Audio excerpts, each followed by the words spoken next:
Salam sejahtera dalam kasih Tuhan Yesus Kristus. Shalom, selamat siang. Shalom.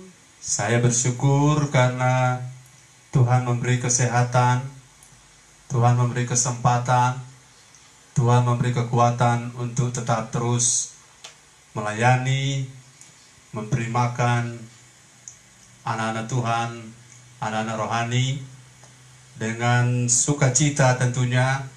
Dan saya percaya saudara-saudara juga dengan sukacita. Saya yakin sekali firman Tuhan adalah seperti benih, dan benih itu jika ditabur dan jika tertabur di tanah yang baik, lambat atau cepat akan menghasilkan buahnya. Dan buah itu sudah pasti adalah buah yang akan saudara dan saya petik, karena buah itu yang menabur yang akan menuainya. Hari ini saya akan berbagi dengan topik Roh Kudus menyatakan dan memperbaiki atau memperbaiki kesalahan. Saya yakin saudara bahwa hidup saya makin hari makin lebih baik, makin hari makin berkenan, makin hari makin bertumbuh, makin hari makin dewasa. Itu karena firman dan Roh Kudus. Firman dan Roh Kudus. Amin. Firman memberitahu kita, memberi makan kita, memberi kita kekuatan. Nah, Roh Kudus ini adalah pribadi Allah yang ketiga yang berperan dalam menyingkap-nyingkapkan atau membuka-buka selubung, membuka semua yang namanya tirai-tirai yang menutupi mata kita, selubung, ya. Kemudian Roh Kudus ini yang membuat kita mengerti. Jadi firman Tuhan kemarin bahwa kita mendengar firman dan melakukan, diantaranya adalah mengerti. Kita tidak dapat melakukan firman walaupun kita sudah banyak mendengar kalau kita tidak sampai pada pemahaman atau pengertian. Nah, pengertian adalah bagian dari Roh Kudus yang akan bekerja melalui atau di dalam kita. Kita mendengar dengan tekun, mendengar dengan baik, mendengar dengan akurat, mendengar dengan rasa hormat, mendengar dengan bijaksana. Maka pada bagian lain Roh Kudus akan mengerjakan bagiannya. Dia akan memimpin kita pada seluruh kebenaran.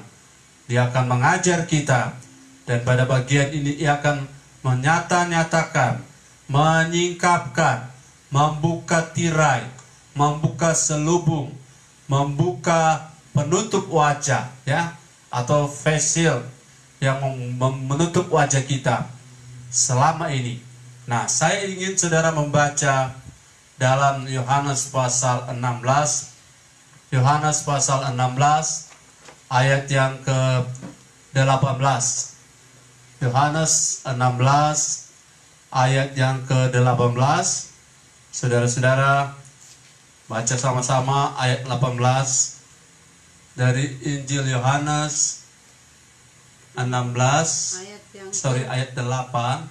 Ayat yang ke-8. Ayat 8. Yohanes 16 ayat 8. Dan kalau ia datang, ia akan menginsafkan dunia akan dosa, kebenaran dan penghakiman. 9. Akan dosa karena mereka tetap tidak percaya kepadaku. 10. Akan kebenaran karena aku pergi kepada Bapa dan kamu tidak melihat aku lagi. 11. Akan penghakiman karena penguasa dunia ini telah dihukum. Ya. Kalau Roh Kudus datang, pada kita, ia akan menginsafkan kita. Amin. Kata insaf ini sebenarnya ada pengertian dari bahasa aslinya adalah ia menghardik kita sebenarnya. Menginsafkan, menghardik, mengingatkan, membetulkan, mengoreksi, ya. Menginsafkan, membetulkan, mengoreksi, membuat kita tahu, dan lewat Roh Kudus kita bisa tahu apa yang saya buat ini, oh ternyata benar. Dan lewat Roh Kudus kita bisa tahu, oh apa yang saya buat ini ternyata salah. Saya sendiri, saudara-saudara, terus menerus memberi diri dituntun oleh Roh Kudus supaya makin lama makin kita bisa membedakan mana kehendak Allah, mana kehendak manusia, mana kehendak Allah, mana kehendak iblis. Kalau kehendak Allah, kehendak iblis kelihatannya sangat kontra sehingga mudah sekali dibedakan. Tapi mana kehendak Allah, mana kehendak kita, kadang-kadang sulit sekali dibedakan. Mana kehendak kita, mana kehendak Allah, mana kehendak Allah, mana kehendak dunia. Ini sulit sekali dibedakan kalau kita tidak dituntun oleh Roh Kudus. Ada banyak orang yang menyangka jalannya benar, ya, jalannya benar. Tetapi kalau Roh Kudus datang, ia akan memberi penerangan, dia akan menganalisis atau dia akan mengurai. Analisa atau analisis adalah pekerjaan dalam hal mengurai. Mengurai artinya membuat unsur-unsur yang tergabung di dalamnya terpisah satu persatu. Seperti kalau sinar matahari kalau kena di cairan atau gelembung udara atau gelembung air maksud saya, maka cahayanya akan terinci atau akan dianalisis oleh cermin atau oleh air, butir-butir air, sehingga muncullah pelangi. Sinar matahari yang berwarna putih itu ternyata mengandung 7 warna, yaitu meji, kuhi, biniu, merah, jingga, kuning, hijau, biru, nila, ungu. Hidup kita yang kelihatannya baik-baik saja, tapi kalau Roh Kudus yang akan tuntun kita, Roh Kudus akan terangi hati kita. Pada saat Ia menerangi, maka tingkat ketajaman kita membedakan apa yang menjadi kehendak Allah dan apa yang bukan, apa yang mirip tetapi tidak sama, itu akan makin meningkat, ya, akan makin tajam kita menangkapnya. Itu sebabnya Bapak Ibu Saudara, kita lihat dalam Roma pasal 12, kita memerlukan Roh Kudus karena kita harus sampai pada level membedakan, kita mampu melihat perbedaan. Roma pasal 12 ayat yang kedua, ya.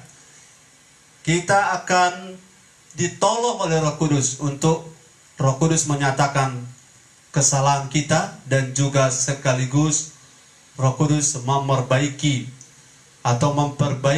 apa yang salah pada kita. Pada Roma pasal 12 ayatnya yang kedua. Coba kita lihat. Roma 12 ayat 2. Ya. Janganlah kamu menjadi serupa dengan dunia ini, tetapi berubahlah oleh pembaharuan budimu, sehingga kamu dapat membedakan manakah kehendak Allah, apa yang baik dan yang berkenan kepada Allah dan yang sempurna. Ya, kita mampu membedakan apa yang benar, apa yang baik, apa yang berkenan, dan yang sempurna menurut cara pandang Tuhan. Menurut cara pandang Tuhan. Amin. Jadi saudara, menurut cara pandang, sudut pandang saya, sudah benar bisa. Sudah benar menurut saya. Sudah benar menurut saudara. Tetapi apabila Roh Kudus datang, Ia akan menyingkapkan, ya. Kita akan tersingkap. Yang sebenarnya yang satu ini salah, yang satu itu benar. Jadi alangkah dahsyatnya kalau saudara yang memberi diri dipimpin oleh Roh Kudus, kemudian saudara mengalami apa yang namanya peran Roh Kudus untuk menyatakan apa yang sebenarnya Tuhan mau dan apa yang Tuhan tidak mau. Nah, saudara-saudara, di dalam Alkitab saya lihat bahwa konsep tentang kesalahan, konsep tentang dosa, itu ada istilah dosa, ada istilah kesalahan, istilah pelanggaran, ya, yaitu dosa, kesalahan, dan pelanggaran, serta tidak mencapai target, Ini adalah bentuk varian daripada dosa, kesalahan, pelanggaran yang orang anggap berbeda, ada orang anggap sama, tetapi Tuhan lewat Roh Kudus akan menunjukkan kepada kita, ya, akan menunjukkan kepada kita, dan saya ingin saudara ikuti pelan-pelan. Dosa, saudara-saudara, kita merasa ada dosa besar, ada dosa kecil, ada dosa, ayat firman Tuhan bilang membawa maut dan tidak membawa maut. Tetapi semua dosa di hadapan Tuhan adalah dosa. Ada orang mengatakan ada dosa putih, ada dosa hitam. Ada dusta putih, ada dusta hitam. Jadi semua, kalau saudara lihat, semua yang ada yang namanya dosa di mata Tuhan adalah dosa. Ya, sin is sin. Dosa adalah dosa. Nah, kemampuan untuk kita mengenalinya ini yang diperlukan. Kita memerlukan Roh Kudus untuk menolong kita, membantu kita memahami dengan benar, sehingga saudara secara praktek di lapangan bagi kelompok tertentu itu bukan dosa, tetapi bagi kita yang dipimpin oleh Roh Kudus itu dosa. Bagi orang-orang tertentu itu bukan kesalahan, tetapi bagi kita yang dituntun oleh Roh Kudus itu adalah kesalahan. Jadi saya percaya saudara-saudara, kalau saudara mengerti bahwa Roh Kudus akan menolong, akan membantu kita untuk menyatakan kesalahan-kesalahan kita, betapa hidup kita akan jadi lebih bergairah, jadi lebih baik. Jadi saudara-saudara tidak lagi ragu-ragu, karena Roh Kudus akan memberi kita penerangan, atau bahasa Alkitab atau bahasa teologi yang bilang illumination atau iluminasi. Dia memberi penerangan, dan penerangan ini saudara-saudara betul-betul adalah penerangan yang membuat kita makin sadar, oh Pak Gembala, ternyata yang saya buat ini salah ya. Ternyata yang saya buat ini bukan kebenaran. Ini merupakan saudara pergumulan yang perlu kita ketahui, bahwa banyak orang tidak sadar dalam kehidupan sehari-hari. Saudara-saudara, saya jelaskan dulu bahwa untuk kita tahu kita salah, mari saya jelaskan dulu tentang arti dari pertobatan. Pertobatan itu kata dasarnya secara bahasa asli adalah metanoia. Metanoia, ya biasa orang sebut metanoia. Metanoia artinya perubahan pikiran. Perubahan pikiran. Ada orang menganggap saya sudah benar, Pak Pendeta. Kami sudah benar. Kami sudah seperti apa yang Tuhan mau. Mari saya tunjukkan. Kata metanoia adalah perubahan pikiran atau pertobatan yang kalau saudara-saudara menggunakan pola pemikiran perubahan secara derajat. Jadi derajat itu adalah dari 0, 90 derajat, kemudian 180 derajat. 0, 90, kemudian ya dari 0, 5 dan seterusnya. Jadi secara bagian besar ada 0, 45, ada 90, ya kemudian sampai 180 derajat. Pertobatan adalah perubahan arah. Katakan, pertobatan adalah perubahan arah. Pertobatan. Ya, ketik di situ pertobatan adalah perubahan arah. Perubahan arah hidup, perubahan cara arah berpikir, perubahan gaya hidup, perubahan sekian banyak ya. Perubahan terjadi. Perubahan pelayanan, perubahan arah aktivitas kita. Jadi terjadi perubahan dalam hal pertobatan. Perubahan itu, saya ulangi, menggunakan konsep pemahaman perubahan derajat dari 0 sampai 180 derajat. Jadi kalau perubahan yang benar menurut Alkitab itu dari 0 sampai 180 derajat. Halo Bapak Ibu, mari kita terus pelan-pelan.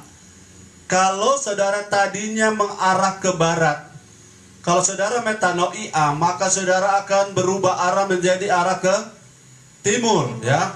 Kalau saudara arah timur, waktu saudara mengalami metanoia, mengalami perubahan pikiran, maka saudara akan berubah dari timur, sekarang saudara arah ke barat. Jadi pakai patokan mata angin, ya. Tapi ada orang berubah, dan jangan-jangan juga perubahan kita ini, saudara-saudara, perlu kita oleh Roh Kudus diterangi lagi. Sudah betul-betulkah saya berubah? Sudah benar-benarkah kita berubah? Begini, kalau perubahan itu dari arah timur, kita tidak berubah 180 derajat, maka bisa saja kita sudah tinggalkan arah timur, tapi kita belum ke arah barat, ya. Mengerti maksud saya? Ya. Bisa saja kita sudah tidak lagi ke arah timur, hidup kita sudah tidak terarah ke timur, tapi kita belum juga ke barat. Ya, jadi kalau misalnya saudara, dulunya kita duniawi, tapi sampai sekarang kita juga belum rohani, ya, belum sorgawi, karena dunia lawannya sorga. Ya. Kalau kita masih dari duniawi kita berubah, tapi sekarang sampai hari ini kita belum sorgawi. Berarti kita masih ada di derajat yang tidak tepat. Ya, lau-lau. Ya, haleluya, derajat yang tidak tepat.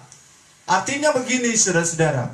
Kalau tadinya kita ibarat, ya Ibu Gembala nyebut lau-lau, ibarat dulu kita dingin, ya. Dingin dengan Tuhan. Tapi sampai sekarang belum panas. Lawan dari dingin adalah panas, ya. Jadi kalau 0 derajat, dia mau jadi berlawanan harus 180 derajat. Nah, perubahan 180 derajat inilah yang disebut dengan metanoia, atau perubahan, pertobatan. Nah, disinilah Roh Kudus berperan memberitahu apa yang masih salah, ya. Roh Kudus berperan memberitahu apa yang masih salah. Jadi kalau kita sudah tidak lagi duniawi, atau pakai suhu, kita sudah tidak dingin, tapi kita juga belum panas, maka itu yang disebut dengan tidak dingin, tidak panas. Tidak dingin, tidak panas, itu lau-lau. Makanya jemaat, saudara-saudara, ada jemaat yang sudah tidak duniawi dia, tapi sampai sekarang hidupnya tidak juga surgawi. Haleluya, saudara. Mari Roh Kudus saya akan menjelaskan ini pada kita, bukan saya, ya. Karena bahasa Yunani tentang Roh Kudus menginsafkan itu, dia menggunakan kata elenko. Elenko itu berarti dia memberi kita koreksi, ya. Dia mengoreksi, dia memberi saran, dia memberi koreksi, dia menerangi, dia mengilhami, dia membuka, dia mengekspos isi hati kita. Dia mengekspos, menyingkapkan. Jadi kalau Roh Kudus datang, dia akan menunjukkan, menyatakan kesalahan, artinya dia akan menunjukkan saya, menunjukkan saudara pada posisi mana perubahan kita. Haleluya, haleluya. Semua kita masih punya kesempatan, masih punya waktu untuk kita bisa terus masih hidup, masih ada kesempatan untuk memperbaiki ketepatan dari perubahan derajat pertobatan kita. Saudara, kalau bicara arah dari timur kita bertobat, berarti kita harus arah barat sekarang.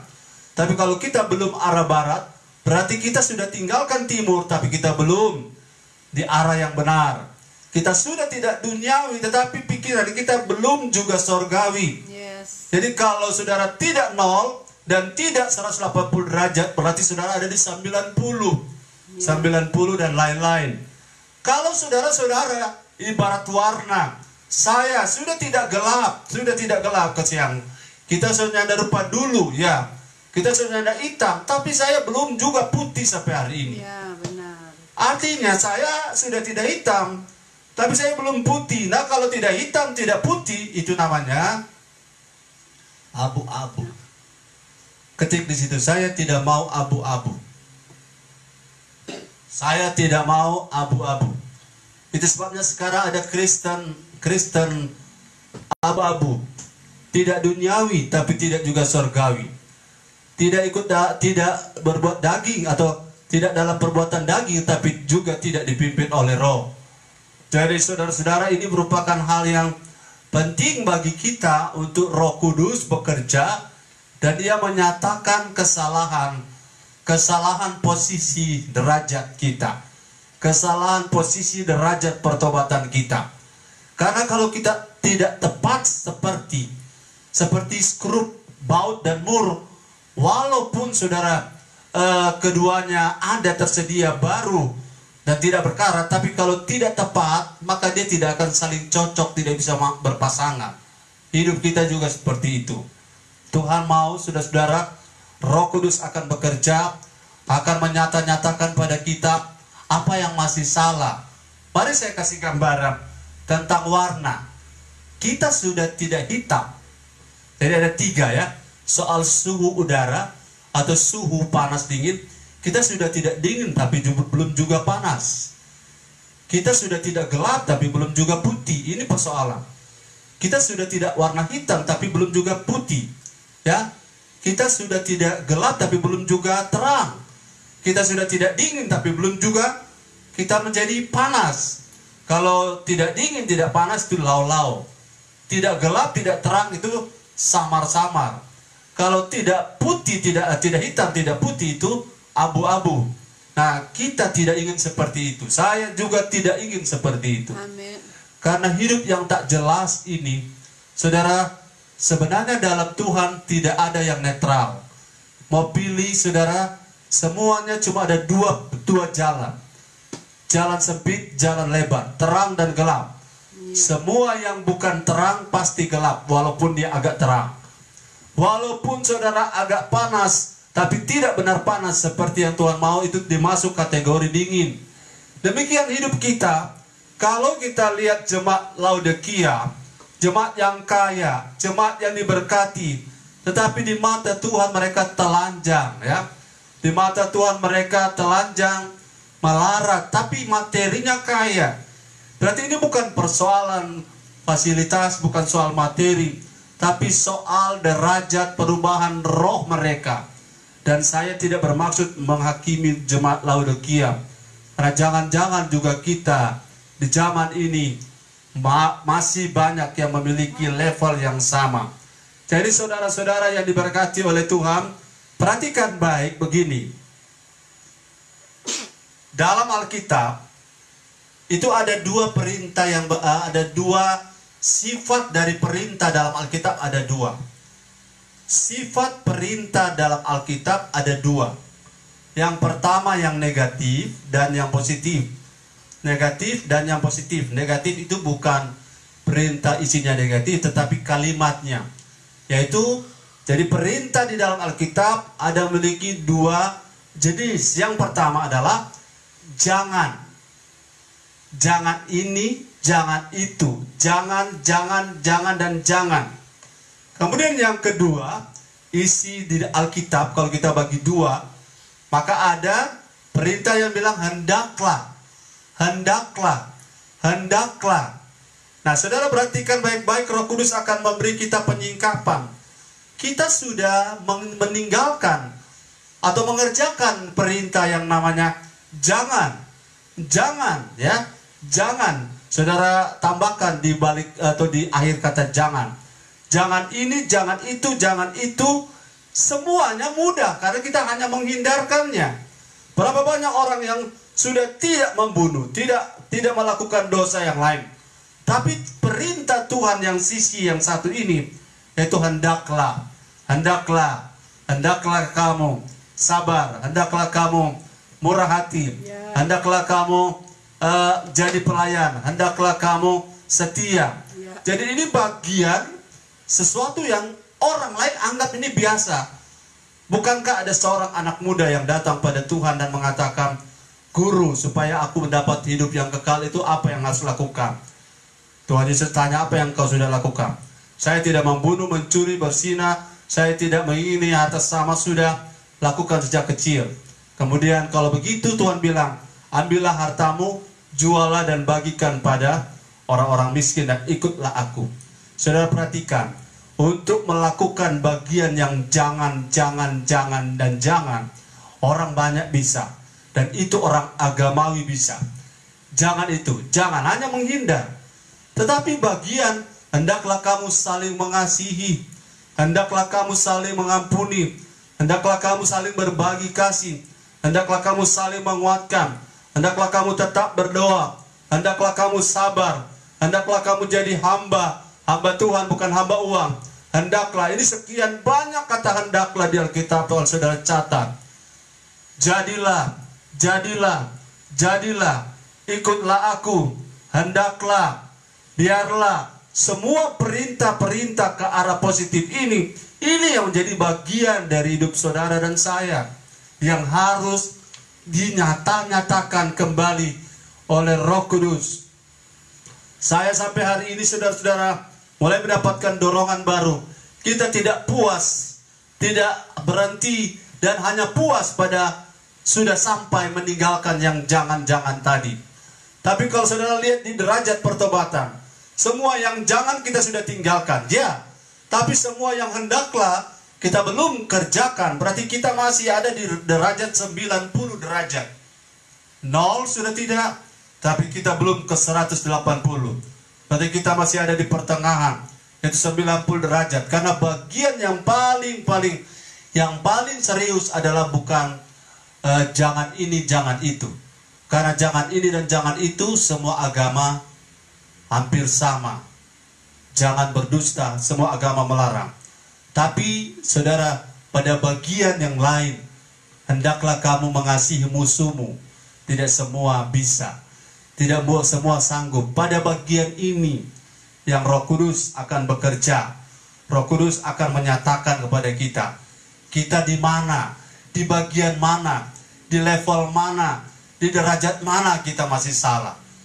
Di bagian yang mana dari hidup saya yang masih error. Inilah saudara, kita bersyukur punya Roh Kudus. Katakan amin. Amin. Saya bersyukur punya Roh Kudus. Dan Roh Kudus itu akan memberi saya teguran. Amin. Dia akan memberi saya koreksi.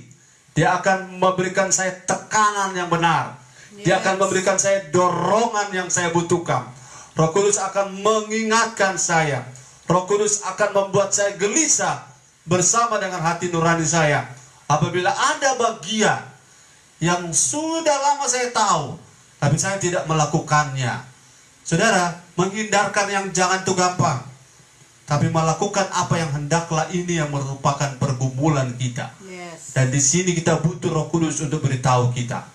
Haleluya. Haleluya. Haleluya. Kalau perubahan, analogi dari perubahan itu saya gunakan dalam istilah metamorfosis. Ada banyak saudara yang tahu metamorfosis. Dari ulat, dari larva kita berubah jadi kepompong. Kemudian dari kepompong kita keluar sebagai kumbang, atau kita keluar sebagai kupu-kupu, ya. Saudara, berapa banyak orang, ya,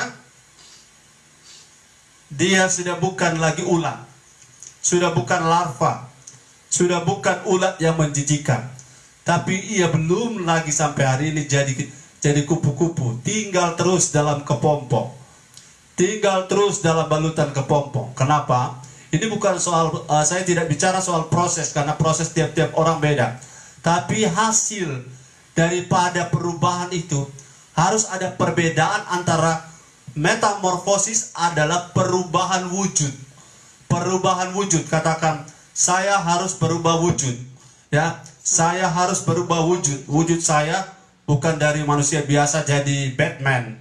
Bukan. Saya harus berubah wujud dari tadi ulat menjadi kepompong, kemudian menjadi kupu-kupu. Kenapa? Karena ini proses yang benar. Ada orang sudah bukan ulat tapi masih tinggal di kepompong, tak berdaya, terbungkus oleh berbagai keterbatasan.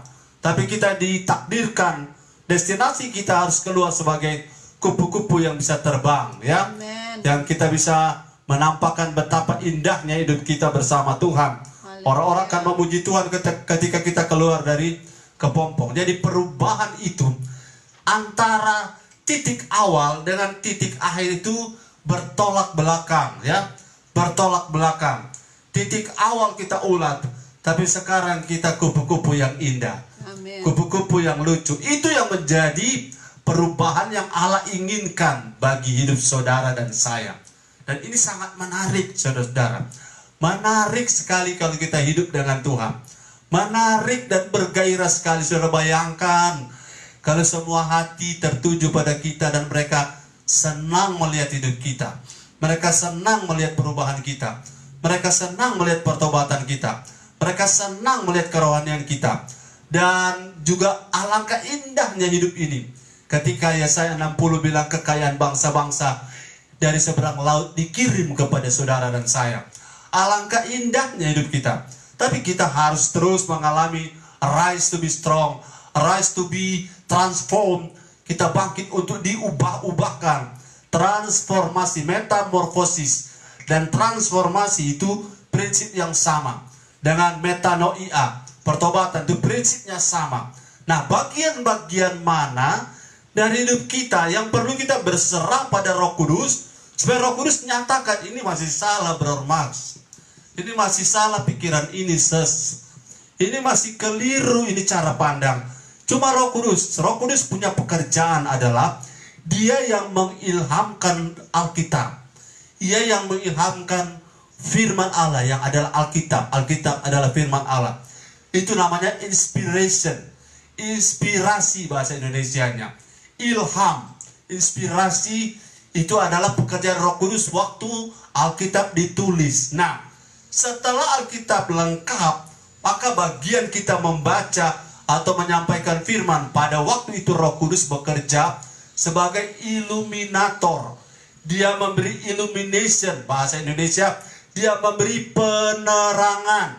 Ya, ketik situ Roh Kudus menerangi hati saya. Roh Kudus menerangi hati saya saat mendengar firman. Roh Kudus menerangi hati saya saat mendengar firman. Waktu ia menerangi, inilah yang disebut dengan dia menyatakan kesalahan. Dia menyatakan kesalahan pada semua, baik orang dunia maupun orang gereja. Ia menyatakan, bahasa Yunaninya bilang elenko, ya, elenko. Dia menyatakan dengan menegur, dia menghardik, dia mengoreksi, dia menunjukkan yang salah, dan dia memberi dorongan untuk kita memperbaiki apa yang salah. Haleluya. Haleluya, saudara-saudara. Jadi Roh Kudus dalam menyatakan kesalahan kita, dia bekerja sama dengan firman. Firman adalah Yesus sendiri. Amin. Firman adalah Allah. Firman yang telah menjadi manusia adalah Yesus. Dan firman itu yang sekarang kita pegang dalam bentuk Alkitab. Roh Kudus bekerja sama dengan firman untuk membuat, menyatakan, menerangi, menyoroti, mau senter ke sana.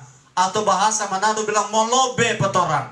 Di bagian mana dari kita yang masih belum sesuai, belum presisi, belum cocok mur dan bautnya, agar hidup kita makin bergairah, makin strong, makin akurat, makin mantap. Tanpa Roh Kudus, tanpa firman, kita merasa kita benar, kita merasa kita baik-baik saja. Tapi dengan firman dan Roh Kudus yang menyatakan kesalahan, kita akan makin sadar, oh Tuhan, saya masih kurang di sini. Saya masih lemah di sini. Saya masih membutuhkan sesuatu di sini. Tetapi itu tidak hanya diketahui saja, tapi disertai dengan upaya untuk berubah. Saya mau berubah jadi lebih baik. Ketik situ. Saya mau berubah jadi lebih baik. Sekali lagi saya sebutkan nama saudara. Max ingin berubah jadi lebih baik. Nah, mari saudara-saudara, saya tunjukkan dalam pembacaan Efesus pasal 4, ada saudara-saudara pola yang Tuhan beri untuk kita berubah agar kita tidak salah. Kalau kita mau berubah ada pola, ya. Jangan tinggal saudara-saudara di antara 0 dan 180 derajat. Jangan tinggal di antara timur dan barat. Sehingga kita sekarang bukan di timur lagi tapi belum di barat. Kita masih ada di utara. Tuhan bilang dalam Efesus pasal 4, ya. Kita lihat ada contoh, ada pola tentang perubahan yang benar, dan ini Roh Kudus kerjakan buat jemaat Efesus. Mari kita lihat agar kita bercermin di sini. Supaya saya tahu saya salah di mana. Saya salah lewat firman dan Roh Kudus. Roh Kudus kasih tahu. Kita baca Efesus 4 ayat 17 sampai ayat yang ke-32. Saudara-saudara lihat. Efesus 4 ayat 17 sampai ayat yang ke-32. Efesus 4 ayat yang ke-17 Ya. sampai 32. Bunyi firman Tuhan. Manusia baru. Sebab itu kukatakan dan kutegaskan ini kepadamu di dalam Tuhan. Jangan hidup lagi sama seperti orang-orang yang tidak mengenal Allah. Jangan hidup lagi seperti ulat. Jangan ada lagi di derajat 0. Jangan ada lagi di dingin, di gelap, dan di hitam. Itu terus. Dengan pikirannya yang sia-sia. Ya. Dan pengertiannya yang gelap. Jauh dari hidup persekutuan dengan Allah. Ya. Karena kebodohan yang ada di dalam mereka. Dan karena kedigilan hati mereka. Ya. Perasaan mereka telah tumpul. Sehingga mereka menyerahkan diri kepada hawa nafsu. Dan mengerjakan dengan serakah segala macam kecemaran. Tetapi kamu bukanlah demikian. Kamu telah belajar mengenal Kristus. Ya. Karena kamu telah mendengar tentang Dia dan menerima pengajaran di dalam Dia menurut kebenaran yang nyata di dalam Yesus, yaitu bahwa kamu berhubung dengan kehidupan kamu yang dahulu harus menanggalkan manusia lama Ya. yang menemui kebinasaannya oleh nafsunya yang menyesatkan, Ya. supaya kamu dibaharui di dalam roh dan pikiranmu. Terus. Dan mengenakan manusia baru yang telah diciptakan menurut kehendak Allah di dalam kebenaran dan kekudusan yang sesungguhnya. Ya. Karena itu buanglah dusta. Ya, perhatikan mulai dari ayat ini. Karena itu buanglah dusta. Dan berkatalah benar seorang kepada yang lain. Buanglah dusta dan berkata benar. Terus. Karena kita adalah sesama anggota. Haleluya. Apabila kamu menjadi marah, Ya. janganlah kamu berbuat dosa. Ya. Janganlah matahari terbenam sebelum padam amarahmu. Ya. Dan janganlah beri kesempatan kepada iblis.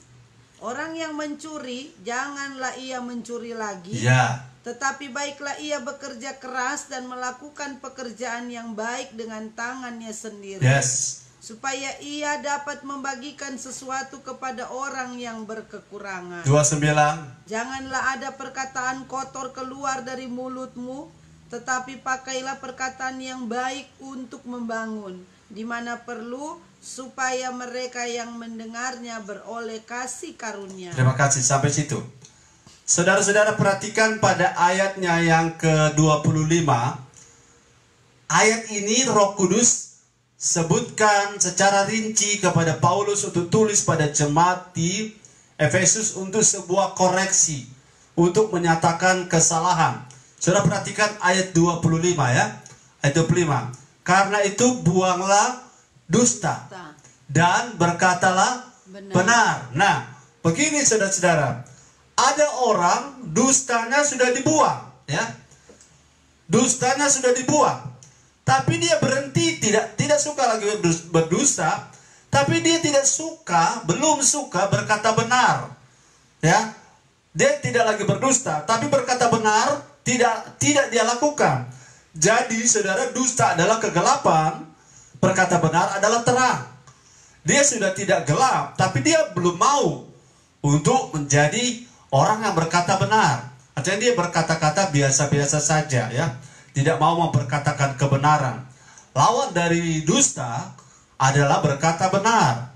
Nah, saudara, ada banyak orang dia tahu kebenaran, tapi dia tidak mau bicara, ya. Dia tidak mau bicara. Artinya, saudara, ini contoh perubahan. Roh Kudus kiranya menerangi di hati kita bahwa kita sudah tidak berdusta, puji Tuhan. Sudah tidak suka berdusta, puji Tuhan. Tapi kalau yang masih suka berdusta, saudara-saudara, dusta itu sederhana sekali dalam kehidupan sehari-hari. Bro, baku janji, baku dapat. So di mana? Dia tulis so OTW. So OTW, OTW itu saudara baru mau pergi ambil, yang dia maksud OTW baru mau OTW pergi ambil handuk. Mau pergi mandi. OTW dari tanpa handuk ke kamar mandi. Orang yang membaca OTW ini memahami dia so di jalan. OTW kan artinya on the way, gitu. On the way, bukan on the kamar mandi, ya. Berapa banyak orang bilang saja papa ndak ada, ya.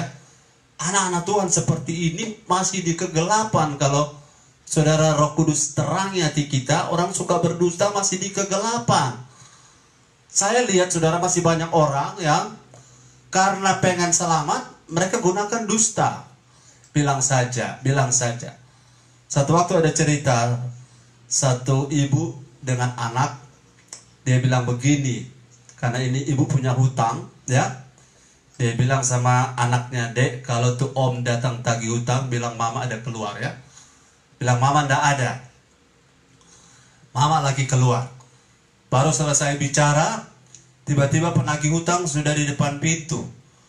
Kemudian terpaksa mamanya bersembunyi di belakang pintu. Nah, bersembunyi di belakang pintu, kemudian penagih hutang tanya, "Dek, mama ada?" Adik bilang, mama bilang kata mama ndak ada. Mama ada keluar.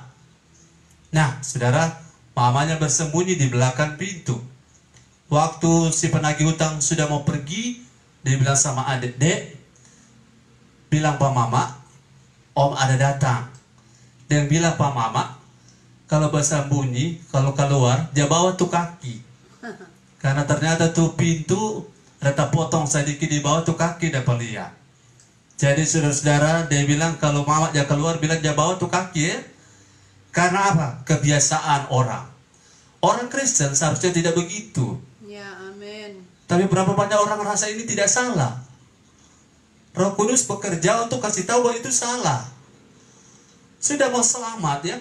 Saudara mau maksudnya selamat dari satu peristiwa dengan cara menggunakan dusta. Sudah selamat saya. Selamat, puji Tuhan. Kenapa? Karena kita tidak jawab yang benar. Orang banyak kesulitan untuk berkata benar karena takut rugi. Takut rugi. Saya percaya saudara-saudara, saya salah satu hamba Tuhan yang punya tipe, oke, meskipun saya dirugikan, tapi saya tidak mau bohong. Saya tidak mau dusta, ya. Karena Roh Kudus akan bekerja. Sebenarnya bahasa elenko itu Roh Kudus menginsafkan. Sebenarnya Roh Kudus bahasa orang Manado, dia mau kuti betul orang sebenarnya. Kata elenko itu pakai kata konflik. Konflik itu bisa berbentuk narapidana, orang yang dimasukkan dalam penjara untuk dihukum. Nah, kita tidak mau seperti itu. Kalau Roh Kudus dengan cara lembut mengingatkan kita, jangan biasa berdusta. Halo jemaat, ketik di situ saya tidak mau atau saya tidak suka berdusta. Ini merupakan perubahan dari ulat menjadi kupu-kupu. Amin. Ini adalah transformasi pikiran. Ini transformasi budaya, transformasi cara hidup. Saudara-saudara, saya percaya Roh Kudus yang bekerja. Kebiasaan berkata tidak benar itu adalah kebiasaan dusta yang harus kita tinggalkan. Kalau kita pengen berubah jadi dewasa, kita pengen jadi pewaris, kita pengen melihat kemuliaan Allah, ada banyak saudara menyelamatkan diri dengan cara berdusta. Haleluya. Haleluya. Haleluya. Amin. Bilang saja papa ndak ada, bilang saja mama ndak ada. Stop seperti itu, karena Roh Kudus tidak ingin kita anak-anak yang strong dan akurat, anak-anak rohani yang strong dan akurat menyelesaikan masalah dengan dusta. Ayat ini bilang, saudara, yang dusta harus dibuang. Berarti dusta itu sama dengan yang barang-barang yang kita buang adalah sampah. Dusta jangan disimpan. Amin. Amin. Walaupun gara-gara kita berkata benar kita dirugikan, kita menderita, tidak apa-apa, karena itu ciri-ciri manusia baru, bukan? Perikop tadi Ibu Gembala baca apa? Manusia baru, Efesus 4. Manusia baru. Itu ciri-ciri manusia baru. Biar saya rugi, biar saya apa istilahnya? Biar apa-apa. Saya lebih memilih jujur daripada berdusta. Karena orang-orang yang terbiasa berdusta, mustahil dia dipimpin oleh Roh Kudus. Amin. Mustahil dia punya karunia-karunia. Haleluya. Dia punya karunia. Karena Tuhan bilang, kalau dia bernubuat, punya karunia bernubuat, tapi dia suka berdusta, tidak mungkin dari mulut yang sama keluar sumber air yang pahit dan sumber air yang manis. Dari satu sumber yang sama tidak bisa keluar sumber yang sama keluar air yang berbeda. Haleluya. Sudah boleh bilang haleluya. Haleluya. Ketik di situ, dusta harus dibuang. Dusta harus dibuang. Jangan ada dusta di antara kita. Dalam bahasa Sangir, jangan ada konti di antara kita. Kenapa? Orang rasa biasa. Ya, hati-hati, orang rasa biasa. Dia bilang saya tidak ada di rumah, padahal ada di rumah. Saya tidak ada kuota, padahal kuota banyak. Saya tidak ada waktu, padahal waktunya banyak. Ya, yes. Saya tidak ada kesempatan, padahal ada kesempatan. Ya. Bilang saja, bilang saja, bilang saja. Tuhan tidak suka, saudara, dengan mulut yang sama kita memuji Tuhan. Tapi dengan mulut yang sama kita mendustai sesama. Yes. Dan kita mendustai Tuhan. Ini dosa ini pernah, saudara-saudara, di hadapan Petrus, Ananias dan Safira. Saudara masih ingat ceritanya? Ananias dan Safira itu tidak ada ibadah penghiburan. Mereka mau langsung mati pada hari yang sama. Bahkan Safira istri belum tahu suami meninggal, sudah dikubur Ananias. Kenapa? Karena ternyata berkata dusta itu serius di mata Tuhan. Ya, amin. Ada orang lebih baik dusta daripada kena hukuman. Bagi saya lebih baik dihukum daripada saya berbohong. Ya, karena dengan dihukum kita bisa berubah. Amin. Amin. Daripada berdusta, berapa lama kita bisa bertahan? Kalaupun kita bisa bersembunyi sampai akhir hayat, tetapi kita punya alamat neraka. Untuk apa? Untuk apa, saudara? Kita kelihatan benar di hadapan Tuhan, tetapi Tuhan bilang dari sorga, bukan main anak yang satu ini. Pura-pura betul dia. Jadi saudara, mari saya percaya ini orang-orang tertentu anggap biasa itu bermaks. Tapi bagi Roh Kudus tidak biasa. Ya. Ini luar biasa. Karena dari mulut yang sama keluar pujian.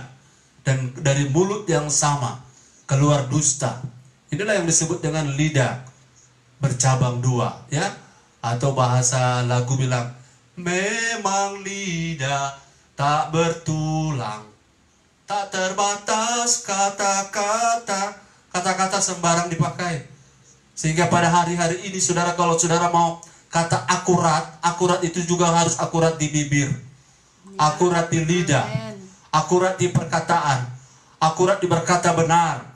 Orang yang berkata benar tidak mau berdusta, walaupun rugi. Amin.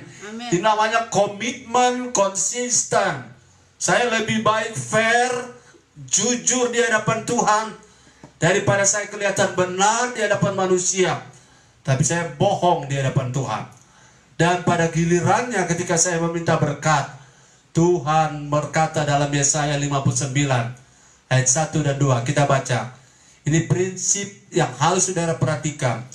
Mungkin saja doa kita, saudara-saudara, doa kita terhalang oleh karena Yesaya 59 ayat 1 dan 2 mengatakan, ayat 1 dan ayat yang kedua, ya. Sesungguhnya tangan Tuhan tidak kurang panjang untuk menyelamatkan, dan pendengarannya tidak kurang tajam untuk mendengar. Tetapi yang merupakan pemisah antara kamu dan Allahmu ialah segala kejahatanmu, dan yang membuat dia menyembunyikan diri terhadap kamu sehingga ia tidak mendengar ialah segala dosamu. Yang membuat telinga Tuhan tidak dapat mendengar kita, dan tangan Tuhan tidak capai kita, adalah ia segala dosa kejahatan. Dan dosa yang sangat jelas di sini adalah kebiasaan berkata dusta. Mari bersihkan ini kata-kata dusta. Bersihkan. Ketika saya mau bersih dari dusta, saya mau bersih dari dusta, Dan ini merupakan bagian dari proses cleansing. Dalam rangka menolong suami, kita mendustai orang. Dalam rangka menolong istri, kita mendustai orang. Dalam rangka membela orang, kita berdusta. Dan pada saat kita berdusta, kita tidak rasa apa-apa, padahal kita ini pelayan. Kita ini pendeta, kita ini jemaat. Kita katanya diurapi Tuhan. Kita berbahasa roh yang baik. Ya, saya setuju bahwa semua itu baik. Tapi kalau kata-kata kita tidak perbaiki, dan kita tidak tangkap bahwa firman Allah lewat Roh Kudus mengatakan bahwa dusta itu adalah sesuatu menjadi ciri dari manusia lama kita. Saya percaya saudara-saudara, ini firman ini dia mengoreksi hati kita. Amen. Dia mengoreksi roh kita. Haleluya. Dia mengoreksi pola pikir kita. Yes. Dia mengoreksi lifestyle kita. Dia mengoreksi aktivitas kita. Ini yang namanya Roh Kudus menginsafkan kita.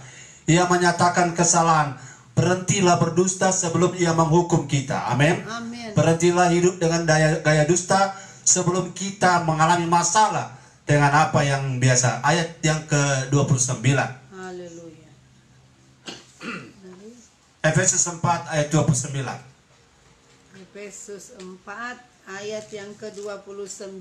Ya. Janganlah ada perkataan kotor keluar dari mulutmu, tetapi pakailah perkataan yang baik untuk membangun di mana perlu, supaya mereka yang mendengarnya beroleh kasih karunia. Janganlah ada perkataan kotor. Tuhan lewat Roh Kudus ingin menyatakan pada saya dan pada saudara, kata-kata kotor itu kalau bahasa hari-hari kita mungkin yang paling jelas tuh makia. Atau cerita-cerita yang buruk. Atau bercanda yang sifatnya agak porno. Ya. Kata-kata kotor, ilustrasi-ilustrasi yang tidak kudus, yang menceritakan hal-hal yang harusnya bagi orang-orang benar itu tidak pantas dijadikan cerita. Tetapi orang-orang gereja kadang suka bercerita tentang itu. Saudara-saudara, ini luar biasa. Haleluya. Haleluya. Haleluya. Haleluya. Tuhan mau, saya kembali, kalau saudara sudah tinggalkan dusta, mulailah sekarang berkata benar. Karena saya pernah membaca salah satu jemaat kita membuat status, jika ya, katakan ya. Jika tidak, katakan tidak.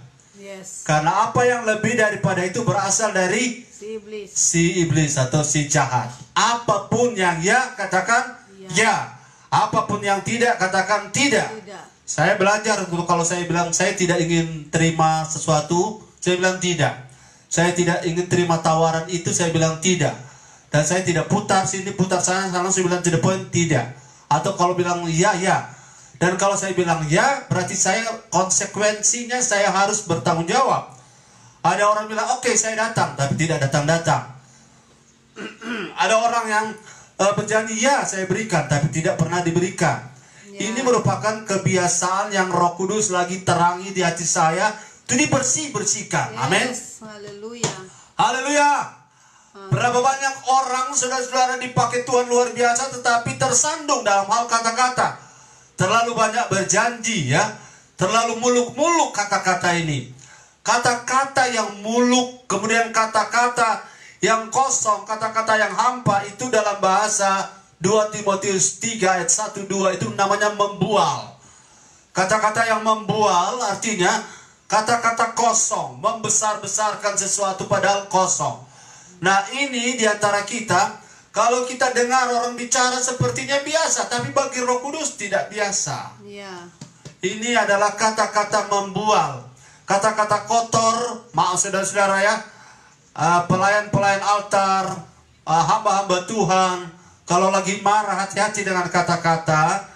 Kalau saudara terjebak dengan memaki, apalagi memaki anak-anak, atau maaf memaki orang tua, hati-hati saudara.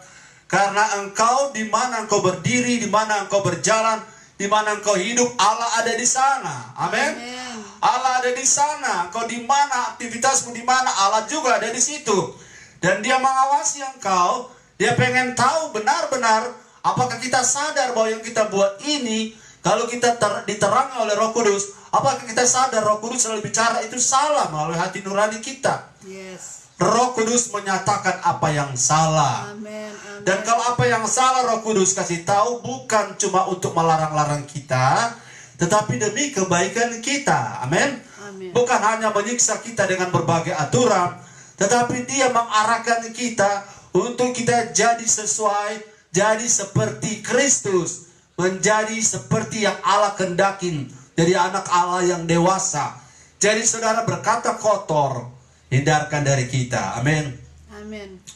Sudah sangat marah. Saya kasih contoh, orang Manado mungkin bilang ngana P,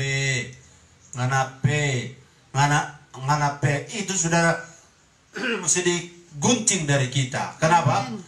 Karena Roh Kudus saya percaya sudah berkali-kali bicara. Keluarkan ini dari kita. Amin. Keluarkan dari, kalau tidak ada lagi sekarang, puji Tuhan. Dan mulailah saudara pakai perkataan untuk apa? Membangun.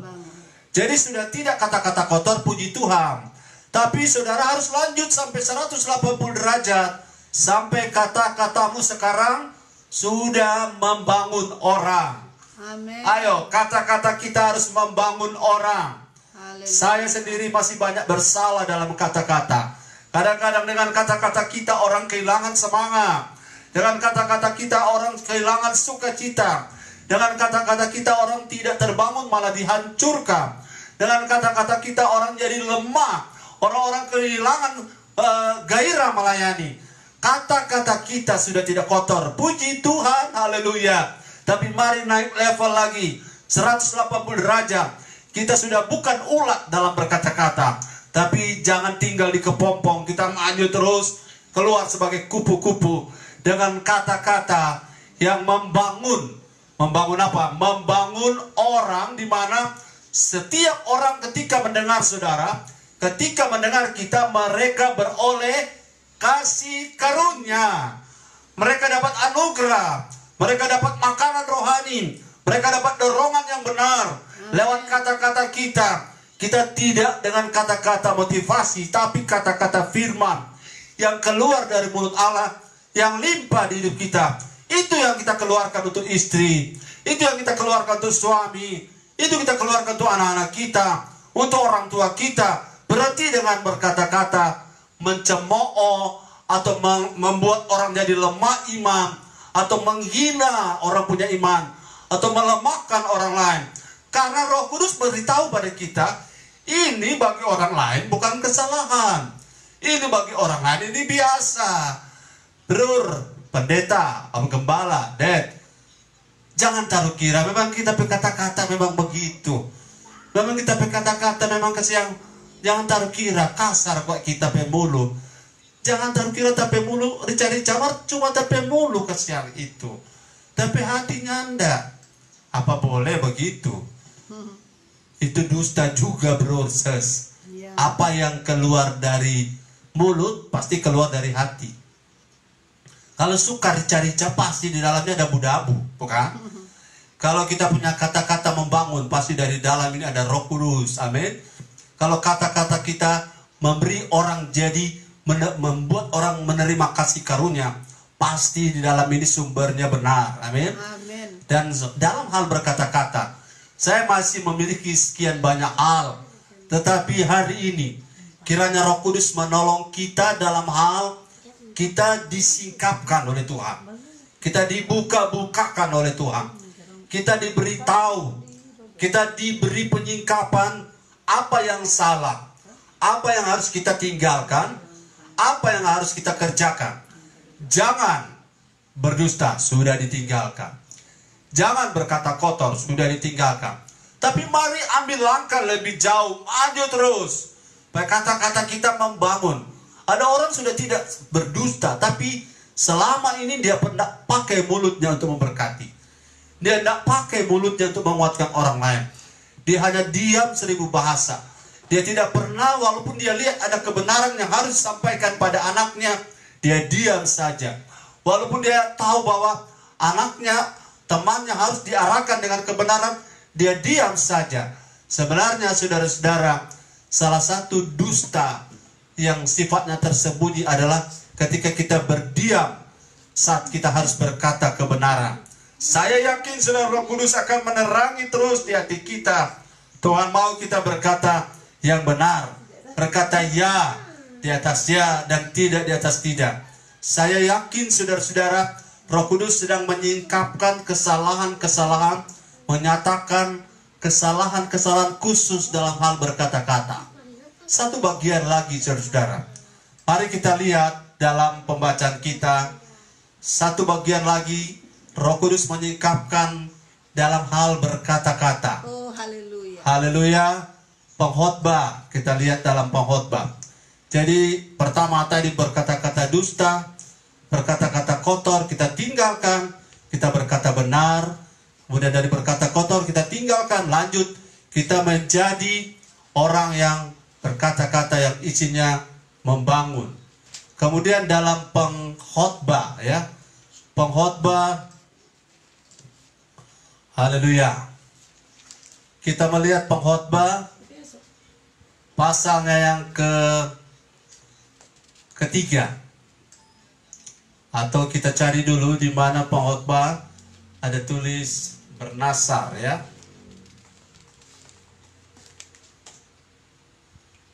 Pasal 5 ayat 4. Coba lihat. Ayat yang keempat, lebih baik engkau tidak bernasar daripada bernasar tetapi tidak menepatinya. Ayat yang ketiga. Ayat 3, kalau engkau bernasar kepada Allah, janganlah menunda-nunda menepatinya, karena ia tidak senang kepada orang-orang bodoh. Tepatilah nasarmu. Lebih baik engkau tidak bernasar daripada bernasar tetapi tidak menepatinya. Janganlah mulutmu membawa engkau ke dalam dosa, dan janganlah berkata di hadapan utusan Allah bahwa engkau hilaf, ya. Apakah perlu Allah menjadi murka atas ucapan-ucapanmu dan merusak pekerjaan tanganmu? Oh, haleluya. Ada orang bilang, saudara, berjanji itu biasa, ya. Janji tinggal janji, dusta jalan terus. Saya dan saudara, mari buka-buka file-file hati kita. Haleluya. Kita masih banyak bersalah di sini. Bersalah kalau sudah berjanji, jangan pernah ingkar, ya. Jangan pernah lalai. Sudah janji datang, harus datang, ya. Kecuali ada sesuatu yang menghalangi dan saudara harus open, terbuka dan kasih tahu. Karena ayat ini bilang kalau engkau bernasar kepada Allah, ini soal kata-kata yang kita sampaikan kepada Allah. Jadi begini, kalau kita terbiasa mungkir dengan sesama, maka kita akan terbiasa mungkir dan mangkir dengan Tuhan. Yes. Kita biasa bernasar dengan Tuhan, atau kita biasa berjanji dengan sesama, kemudian tidak menepatinya, maka kita akan jadi terbiasa berjanji kepada Tuhan dan tidak menepatinya. Kalau Tuhan berkati saya akan lebih setia. Sudah ditepatikah itu? Kalau Tuhan berkati saya akan lebih cinta Tuhan. Sudah ditepatikah janjinya? Kalau saya diberkati Tuhan, saya akan menopang pekerjaan Tuhan. Sudahkah ditepati? Saudara, Allah tidak seperti kita manusia. Allah tidak ingin, saudara, kita berkata di hadapan Allah, oh Tuhan, kita kok cuma salah bicara waktu itu. Dan engkau berkata di hadapan utusan Allah bahwa engkau hilaf. Apakah perlu Allah menjadi murka atas ucapan-ucapanmu dan mengambil kembali semua berkat-berkatmu? Ya. Engkau tadinya kalau Tuhan berkati saya, ini saudara lebih baik diam saja, taruh dalam hati, dan kalau sudah jadi kenyataan baru kita action, ya. Dan kita ngomong berlebihan, kita janji ke Tuhan, kita mau setia. Ini memang mengatakannya mudah, berbicara itu mudah, tapi menepatinya. Lebih baik engkau tidak pernah bernasar. Coba saudara cari tahu apa yang kau pernah nasar. Kalau nasarmu itu salah, minta ampun pada Tuhan. Kalau engkau tidak dapat menyanggupi dan memenuhinya, minta ampun dan tarik kembali perkataan-perkataan itu. Jangan sampai engkau kedapatan oleh Allah suka berjanji terutama kepada Allah dan engkau anggap bukan dosa, ya. Ini yang Roh Kudus mau nyatakan kita pada hari ini. apa yang engkau janji di hadapan Allah, di hadapan utusan Allah, dan engkau tidak menepatinya, ya, kalau engkau tidak menepatinya, engkau sedang tidak berurusan dengan orang yang diutus Allah itu, tetapi engkau sedang berurusan dengan Allah yang pemilik hidup kita. Amin.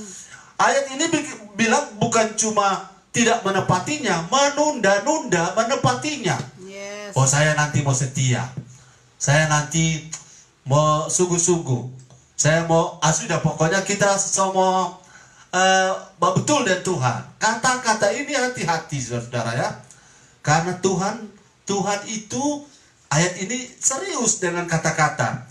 Ia tidak mau dipermainkan. Apakah saudara pengen ucapan-ucapan saudara Tuhan pakai untuk merusak pekerjaan tangan kita? Tentu tidak. Jadi saya percaya Roh Kudus hari ini menyikapkan pada kita, menyatakan kesalahan. Itu sebabnya pada waktu Yesaya berhadapan dengan Tuhan, dia bilang, celakalah aku karena aku ini najis bibir. Maka Tuhan mengambil, malaikat Tuhan mengambil bara api dengan sepit, kemudian menaruhnya di bibir mulut Yesaya. Dan pada waktu itu, maka Yesaya disucikan oleh Tuhan. Kemudian dia mulai berkata, Tuhan tanya, siapa yang akan kuutus? Yesaya bilang, ini aku, utuslah aku.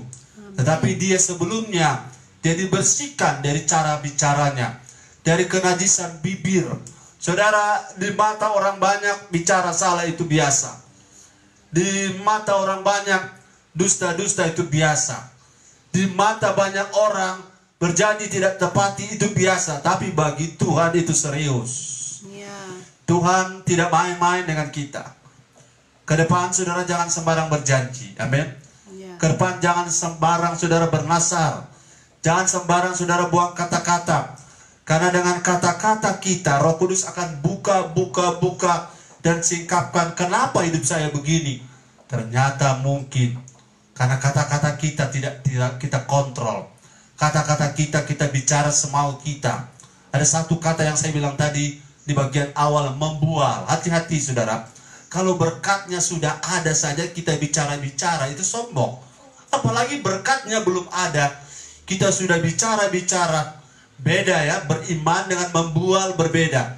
Membual itu dengan beriman, bedanya di mana? Beriman pusatnya adalah Tuhan, membual pusatnya adalah diri kita. Beriman adalah berpusat pada kemuliaan Allah, tetapi membual adalah berpusat kepada kebanggaan diri.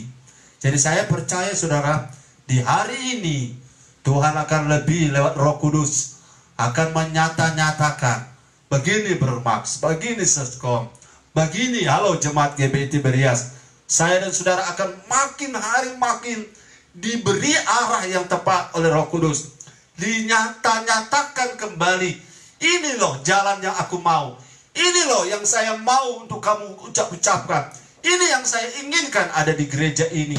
Maksud saya, ini yang Tuhan inginkan. Amin. Saya dan saudara akan menjadi orang-orang yang bibirnya diberkati oleh Tuhan. Bibirnya memuliakan Allah. Bibirnya dipakai untuk membangun. Bibir yang dipakai untuk menceritakan kerajaan Allah. Bibir yang dipenuhi dan diurapi oleh Roh Kudus. Itu sebabnya mengapa Tuhan memberi kita karunia bahasa roh?